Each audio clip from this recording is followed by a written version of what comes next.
शीर्षक है कन्यादान।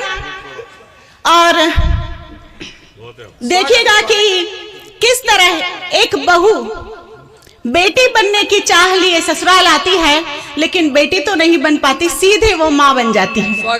कविता सुनिए कि एक दिन मेरे पिता ने मुझे दान में दिया, एक दिन मेरे पिता ने मुझे दान में दिया, यानी मेरा कन्यादान किया और मेरे ससुर की तरफ इशारा करके कहा, बेटा अब यही तुम्हारे पिता हैं।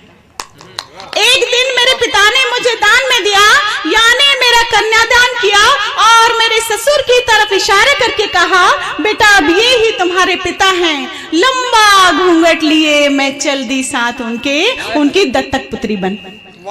लंबा घूंघट लिए मैं चल दी साथ उनकी दत्तक पुत्री बन। ससुराल में यह दान में मिली कन्या बहू कहलाने लगी, किंतु दिल में बेटी पुकारे जाने की निरर्थक चाह बनी रही।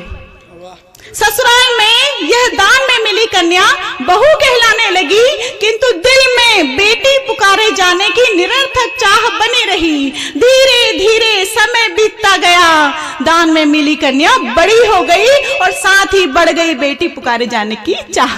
वाह वाह वाह, बहुत बढ़िया। धीरे धीरे समय बीतता गया, दान में मिली यह कन्या बड़ी हो गई, साथ ही बढ़ गई बेटी पुकारे जाने की चाह भी। लंबे चौड़े ससुर जी अब बुजुर्ग हो गए, उनके हाथों में लाठी आ गई, झुक जाने से उनकी लंबाई कम हो गई, साथ ही कम हो गई मेरे घूंघट की लंबाई भी।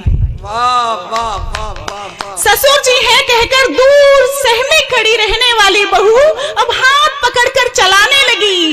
कांपते हाथों से खाना ना खा पाते तो अपने हाथों से खिलाने लगी और कहते हैं बूढ़ा बच्चा एक समान, कहते हैं बूढ़ा बच्चा एक समान। उस बूढ़े बच्चे की बकबक सुनती, कभी माथा चूमती, कभी डायपर चेंज कराने लगी और बेटी बनने की चाह भूल ये बहू माँ का फर्ज निभाने लगी। अब माँ का फर्ज निभाने।